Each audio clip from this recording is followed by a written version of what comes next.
All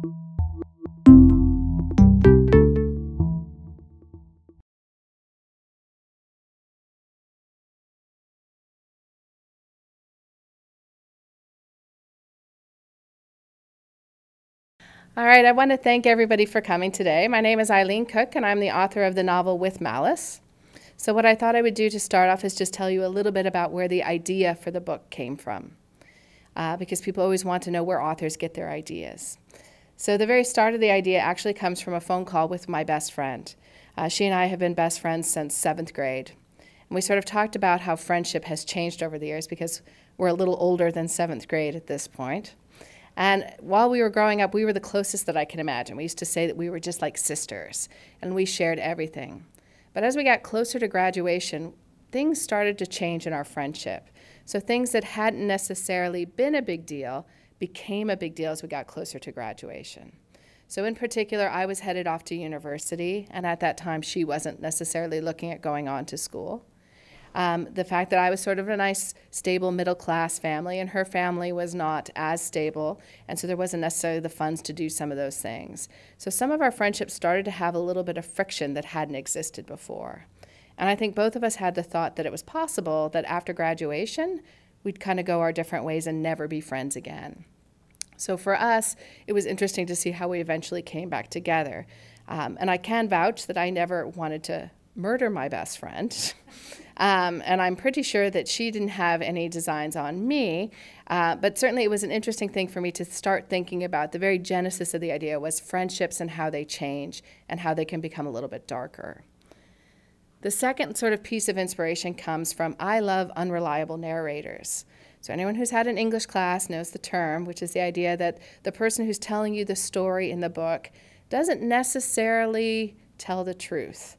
And as the reader, you're trying to figure out, are they telling me what really happened, or are they telling me what they wish had happened? So I was sort of intrigued with doing that. And my day job at the time was working with people with catastrophic injuries and illness, and in particular, brain injury. And so I was quite intrigued because brain injury is kind of an interesting kind of injury to have, which is the amount of injury you have can really depend on both how hard you're struck, but also what part of the brain is affected.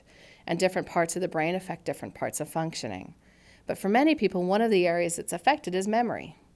And it affects people not just from the accident, but it can also go back. So that's where the very beginning of the idea came from. So With Malice is about a young girl named Jill who wakes up in the hospital. And in the hospital, she becomes aware that she was in a car accident. And she doesn't remember the accident at all. And not only does she not remember the accident, but she doesn't remember the 6 weeks that precede the accident. So she's having a hard time realizing that she's missed this exciting school trip she had planned to Italy. She's been looking forward to it all year, and now she has no memory of the trip at all. But then they tell her even worse news, because they tell her that her best friend Simone was killed in the accident. But then they tell her the even worse news, which is that the police don't believe it was an accident. The police believe that she murdered her best friend. And in fact, that all she was trying to do was basically murder-suicide. Having killed Simone, she wanted to then do herself in. Now, the problem for Jill is a few things. One is she doesn't think she's capable of murder. And two, if she was, it certainly wouldn't be against her very best friend, because the last thing she remembers, they got along pretty good. So the book is actually Jill's story as she tries to figure out what happened in those 6 weeks that are missing for her. So she has to dig that out. And then what I did in the book is I interspersed it, you'll find, with chapters that come from different people's perspectives. So there's interviews with other kids that were on the school trip. There's interviews with the police. There's interviews with a news reporter who's covering the story. So she's getting this different feedback, but what she doesn't know is if they're telling the truth either, and what's their motivation for their story, because sometimes what they say is contradictory. And part of that motivation came from, as the book was devolving, I'd written a whole draft. And I liked it, but I didn't love it, which happens a lot in writing, by the way. So I had this draft done, and I was trying to figure out how to punch it up. And that's when I actually had the idea to set it in Italy. So initially, the entire book took place in the States. But I was actually planning a trip to Italy at the time, so I was reading all about Italy.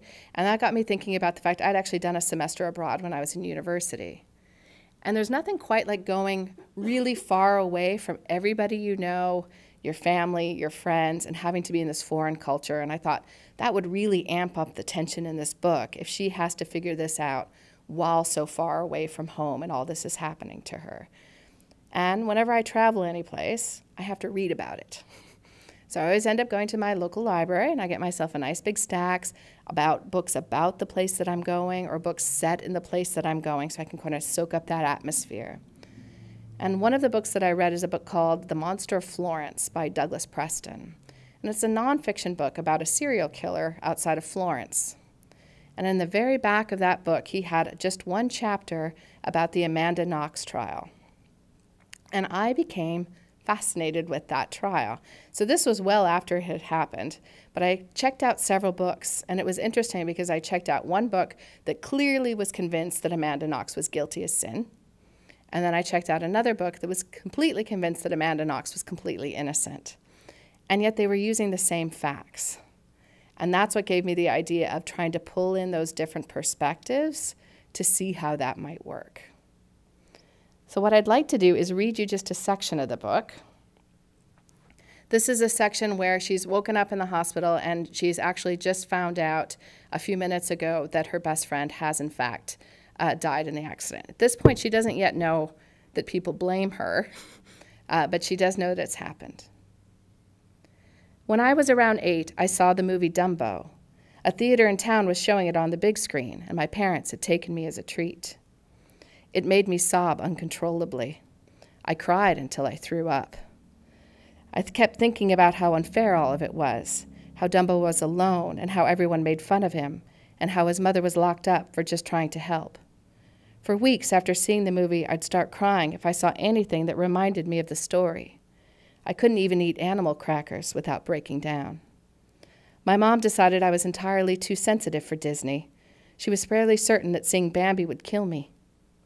It wasn't until my dad left that I learned that there are more painful things than cartoon animals having a bad day, but crying about those doesn't change reality either. I lay in the hospital bed and stared up at the ceiling. In the far right corner, there was a tiny water stain shaped like an elephant. I'd been focusing on it, willing to let myself go, but everything was locked in place. Simone's dead. Dead. Gone. Passed away.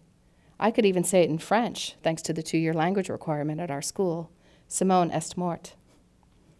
And I couldn't imagine my life without Simone. Of the two of us, Simone was the fun one. She made everything a party. Simone was Batman. I was Robin.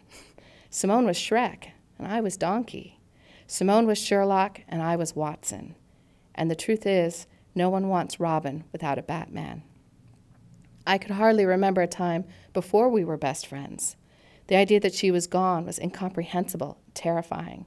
And I couldn't even fathom why she had been on the trip. It had been so expensive, and her parents didn't have the money to send her. What had she been doing there? I tried to comfort my mom, who was crying, telling her that it would be okay, but both of us knew that was a lie.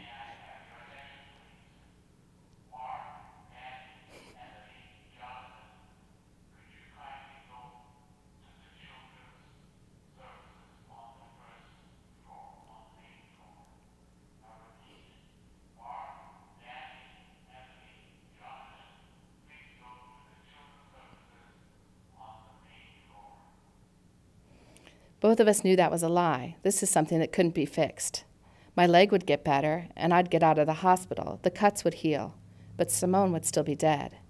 I felt dizzy. This is something that had never happened to me before, something bad that couldn't then be undone. The permanence of it made me angry. I looked back up at the ceiling and searched out the small elephant. I pictured his trunk curled around a feather. He believed that the feather was magic, and it made it possible for him to fly. But I don't believe in magic, and Simone's gone, and I began to cry. So what I thought would be useful to talk about is just a few things that I get asked often when I'm speaking to people. And the first is, when did I know I wanted to be a writer? And one of the things that you'll notice in the book is it's actually dedicated to my grandparents. And I think that's in part because I'm lucky enough to come from a big family of readers and storytellers. So on my mom's side, it was my grandfather. So my grandfather had a big giant lazy boy chair that sat right next to this old steam radiator, and he would pull me into his lap and he would read stories to me. And I can particularly remember Snow White because he had a different voice for each of the dwarves. And then on my dad's side, it was my grandmother who was the storyteller. But she wasn't the traditional storyteller where she had the book out. She would just tell stories about her family and about where she grew up and what it was like when she was a young girl. And in our family, there are a lot of stories to be told because we're a very interesting family. So both of those came together for me. So I always grew up around people telling stories and hearing that. The first time that I remember actually thinking I wanted to be a writer is actually a very clear memory. And it's fun to share here because it's a library memory. I was 11 years old. And again, because I came from a family of readers, my parents and I would go each week to the library, and we would check out a giant stack of books. So I had picked out several books, some Nancy Drews and Choose Your Own Adventure novels and so forth. And I was still waiting on my parents, who were taking too long, in my opinion. So I wandered up to the adult section, and I happened to come across this book that was on a table. It was called Salem's Lot by Stephen King. Some of you may know the book. So I turned it on the back, and I thought it sounded rather interesting to me. So I added it to my stack of books, and I took it down to be checked out. So I got up to the librarian, and she's going through each of my books, and we're chatting. And she takes this book, and she looks at it, and she said, "I don't think you want to check this book out. This is a nasty book. It's really nasty." Which she should have known better, because at 11, there's pretty much nothing you can't say to make something sound more interesting than to tell me I shouldn't read it and that it's nasty. So instantly, it was my number one choice. So I was dispatched to find my mother, who had to come to the front, and my mom took a look at the book. And my parents were pretty open about what I was able to read. So my mom said to me, "You can read it if you want, but it's going to be really scary." And I actually remember being offended because I was 11 and I understood the difference between make-believe and real life. And I was a little bit upset that they thought that I wouldn't be able to tell the difference. Because obviously whoever this King fellow was, who I'd never heard of before, he just made it up. So how scary could it be? People are laughing because it can be really, really scary. And in fact, I was terrified. And I would sleep for several nights after that with the light on in my closet so that I could see the vampires when they came for me before my last moments on earth. And what I remember so distinctly thinking about, because I was awake and not sleeping, was what a magical process that was. That this was somebody who had made something up, who admitted he made it up. He put it right on the front of the book. It says fiction. I checked it out knowing that it was made up, and yet I still felt this real emotion. And I thought that was the best sense of magic that I had ever heard about, to the point that I still have that feeling. I don't know if anyone here has ever picked up a book and cried in the middle of it because a character dies. I tend to cry if the dog ever gets it. I can't handle that. And whenever I'm reading that, sometimes I'll be crying, and my husband will come by and he'll be like, "You know, no dogs were actually harmed in the making of that novel." But it feels real to me. And for me, that was something that I wanted to do. I also shared the story earlier about a moment of sort of confidence. So that was when I was 11. And that was around the first time that I can distinctly remember beginning to start stories and write them down and put them down in places. They weren't necessarily very good, but I was at least starting that process. But I can remember then, much older, again, being in the library, and they had a summer reading program, which several people may have done before. And we used to have to go up to the librarian and report what we had read that week, and she would make a note of it. And so I actually confessed to the librarian that, just between us, I want to do that. And she jumped up out of her chair, and she took me by the arm, and she dragged me over to the shelves, and she ran her fingers along the spot, and she found the spot where my name would be filed. And she stuck her hand in and she shoved the books on either side over so there was a space. She said, "I'll save a space for you." And I always remembered that because the journey from there to published was a lot longer than I ever imagined it would be. Took a lot longer in that process, and there was certainly a lot of rejection. But that was the time when I started to think about it and started to put those things into place. I also shared this morning the best publishing advice I ever got. So I'd continued to write. I'd had a day job, I'd worked at it, but I kept writing and kept telling stories. And in fact, I went forward and took a writing class in our local community college with a Canadian writer called Ivan Coyote. And Ivan pulled me up after class and said, "You're really good. You should start sending your stuff out." And I said, "Well, if I do, I'll get rejected." And Ivan gave me the best advice for publishing and pretty much for life in general. So pulled me aside and said, "Eileen, I hate to be the one to tell you this. You're already not published. The worst thing that's going to happen to you is you still won't be published." And that was for me a real light bulb moment, because I suddenly realized that pretty much is the worst that will happen, is a no. And so why not do it? And I've tried to kind of take that to every part of my life, is remember in many, many cases, the worst thing that happens is that you don't get what it is that you wanted, but you probably don't have it anyway. So I'm going to tell you how to write a novel, because it's actually deceptively easy, other than all of the hard work. So a novel has to have three things. A novel has to have a main character who wants something and something gets in the way. So first talk about a main character. If you're going to ask someone to spend 300 pages in hours or days or weeks, depending how fast they read, of their life with somebody, you better make it a darn interesting character. And the nice thing as a writer is you have the time and space to do that. So I don't know if anyone here has ever been in an argument with somebody and they said something to you and you were like, "Yeah." And then you were driving home and you thought, "Oh, now I have the perfect thing to say." And you wish you could kind of wind back time and be like, "Okay, hang on, I got it now." But the best thing about a writer is we do wind back time. We call it backspace. So you write further along, and then when you think of that perfect thing, you just have to go back and put it in. So you want to make a character that's larger than life, that's braver. So the example I often give to teens when I'm talking is talking about the Hunger Games. So I'm guessing most people are familiar with the idea of the Hunger Games. Either they saw the movie or read the book. And then I ask them, how many of you have a sibling? Most of them do. And then I say to them, I want you to be honest. Don't raise your hand because your sibling might be in the audience. How many of you, if they picked your brother's or sister's name out of that hat, would say, "Oh, I'm really going to miss you. I wish you the best of luck"? It's the very rare person that would actually stand up and do what Katniss does in that book, which is says, "Take me. I'm the one you should take." So those are the characters you want to write, the ones who are big, the ones who do things, who take action. And then you have to give them a goal. And that's because that's what the book is about. A writing teacher once said to me, a character's goal is the train ticket that you've sold to the reader. So if their goal is to win the big game, then they know the book is over when the character either wins that big game, which is a happy book, happy ending, or they lose the big game, which is usually a tragic ending. But that's what they know it's about. So whether that goal is they want to save the princess, find the magic ring, get a boyfriend, find out who murdered their best friend, whatever that is, there's something that is driving them through the book. And they have to want it really, really bad. Because if you're doing your job well as a writer, you're going to make it really hard for them to get that thing. So it has to matter.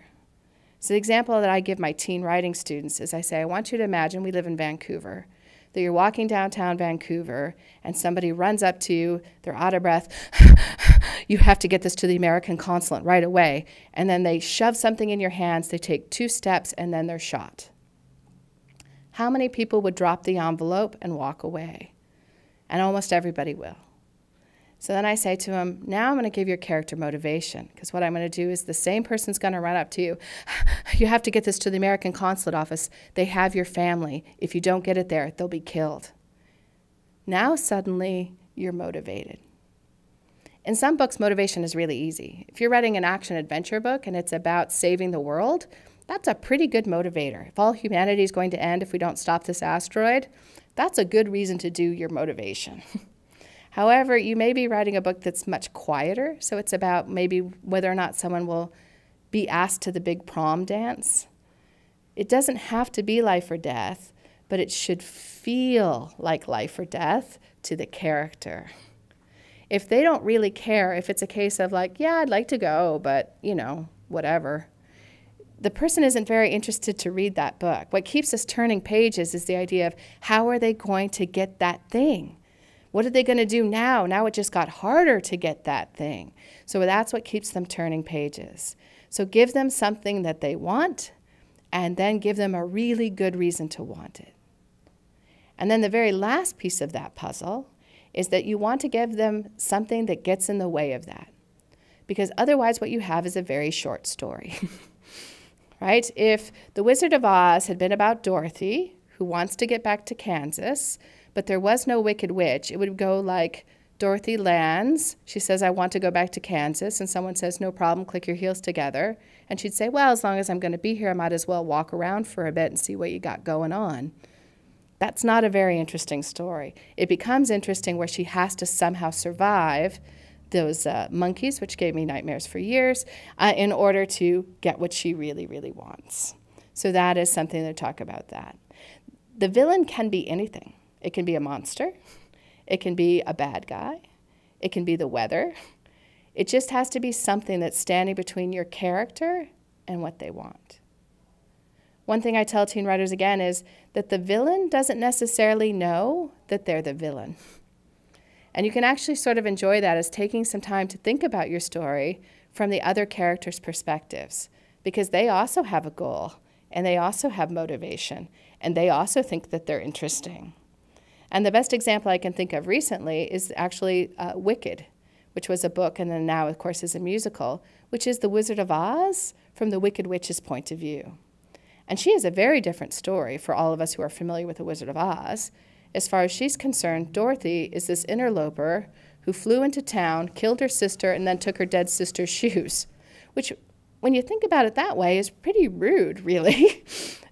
So she sees everything that's happening in a very different perspective. So it's fun sometimes to sort of twist that around.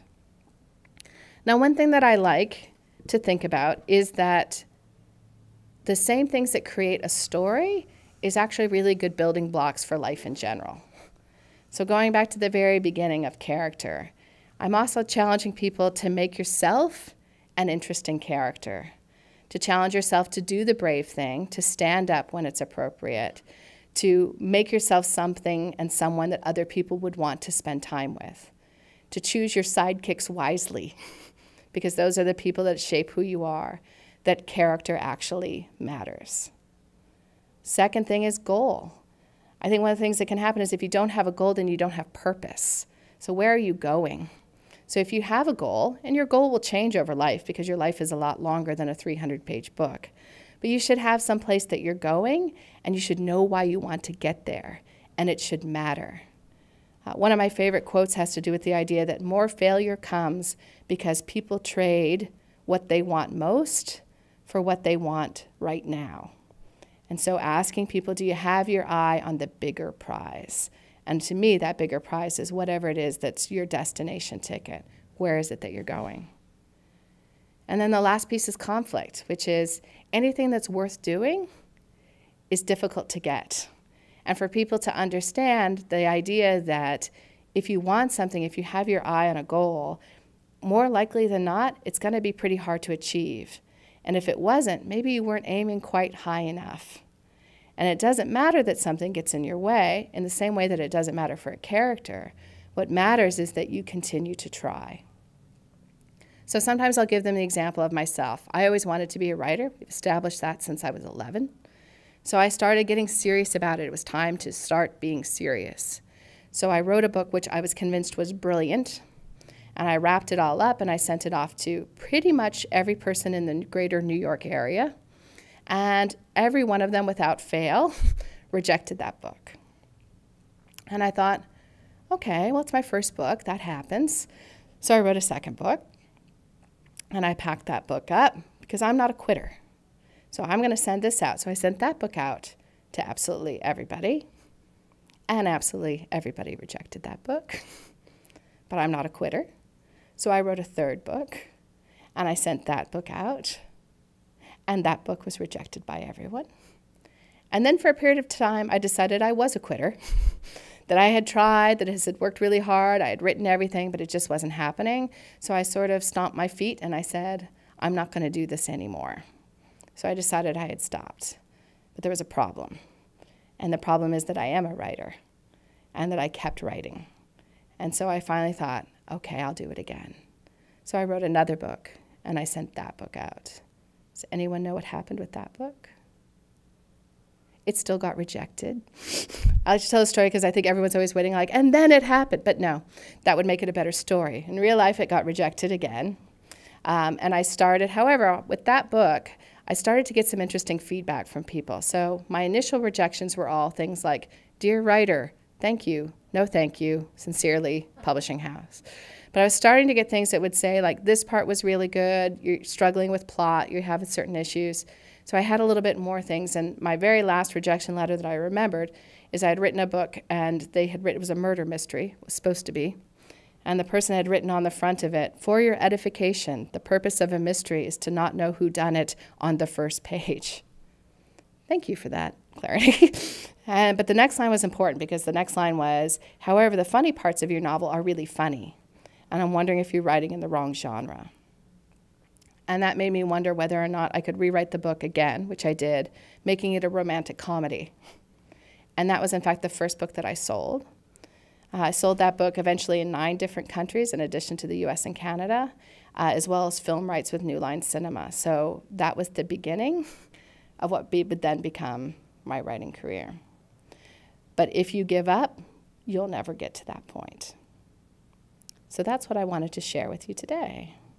But I did have time for questions, so I'm not sure if people have any questions or not. Yes?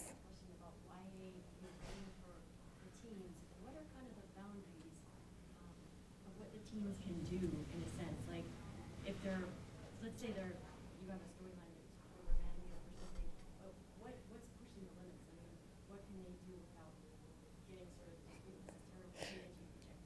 So the question was, if you're writing YA, what is it that you need to do to make sure that you're within the bounds of what's respectable or so forth?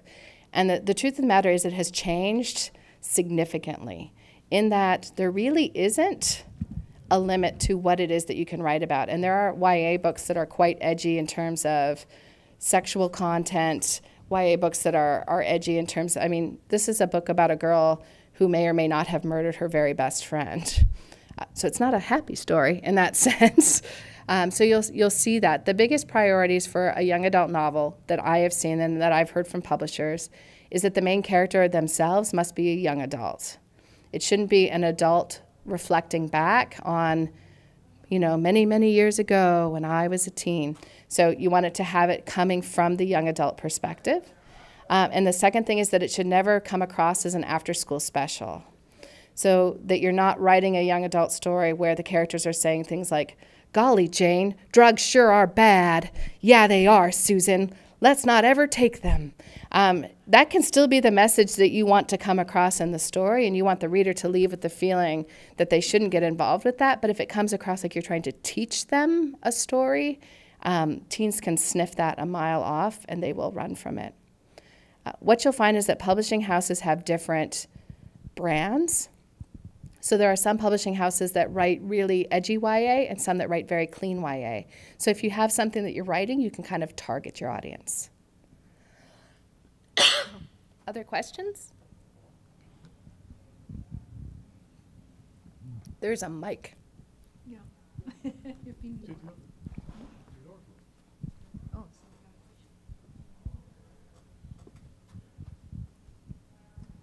When you were thinking about giving up, did you ever consider self-publishing? And is there a reason people don't do that? When I considered giving up, I didn't consider self-publishing because it's really only exploded since around 2010, 2011. And when I was giving up was around 2007.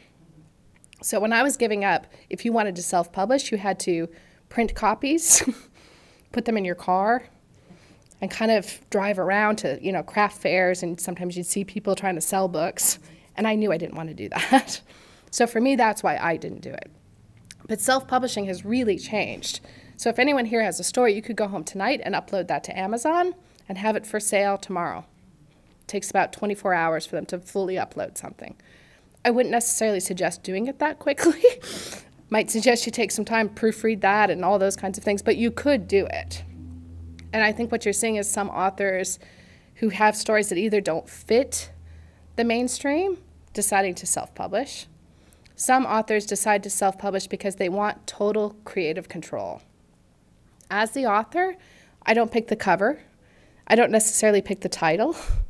I have an editor who is weighing in with me on what the content might look like. And some people say, I don't want any of that. I want to do every bit of it. But to be aware then you really are a publisher in addition to being a writer. So you're taking on two jobs at that point. And I would encourage you, the good news is there's so much material online right now about indie publishing and things to think about. And those are as simple as there are keywords that you put in your description that'll make it easier for people to find you if they're searching. I'll forget the exact number, but I think it's around 2,000 books go up each day on Amazon. So one of the biggest problems for an author is finding readers. So if you imagine going to your local Barnes & Noble, it's so big, but there's only so many shelves, and that's the problem. But at Amazon, there's endless shelves. So that's it. How many books have you written? 14. So, been kicking around. Written or published? Published. You had a question in the back. I was wondering about, say an author writes for a wide range, like lower middle grade up to edgy YA. Is that kind of an issue in getting published? And would you go through different publishing houses potentially for that, or different? I don't really understand how that works. You can do both. And you'll see authors who do everything. I actually know one author who does picture books and erotica, adult erotica. Now, she does those under different names for probably obvious reasons, but you can do that range. Certainly doing everything from middle grade up through edgy YA is very normal, and you'd probably keep the same name. The publishing house might be the same, but you might be with different divisions. So I wrote a series of books called The Fourth Grade Fairy, which is about a little girl who wants to avoid the family business, which is being a fairy godmother. She just wants to be normal. And that's for kids around 8 to sort of 12, whereas most of my books are 14 and up. So it was still with Simon & Schuster at that time, but it was with Aladdin as their children's division. So I had a separate editor for those books than I did for the YA books. But that was through the same publishing house. It was both Simon & Schuster. But you could potentially sell to two different publishing houses. You'd probably be looking at who gives you the best deal. Thanks. And one more question, if that's okay. Do you have a writers community? I mean, other writers that sort of support each other and give each other feedback, critiques, and that kind of thing? And Yes. how did you find that? In terms of, I think you almost need a group of writers around you. Every book that I write, I first give to a set group of friends who read that book for me, and they're fellow writers. And they give me feedback and comments in terms of what's working, what's not working. So those are my first readers. In terms of how to find them, there's a couple of different ways. I found a lot of mine, again, through taking a class. And we just kind of stuck together after that class. There's also, at least where I live, several writing groups. So we have like the North Shore Writers Association, the Vancouver Writers Association, so that can be a good way. Our public library actually has a writing group. I don't know if this one does, but that can be another way. And then also online, particularly if there's a particular thing that you want to write. So if you're interested in writing for children and teens, there's a group called the Society for Children's Book Writers and Illustrators. And they have online groups, and people are often posting on there, I'm looking for a critique group. Can anybody help me? So that can be a good place. Thanks. Yeah. Anyone else?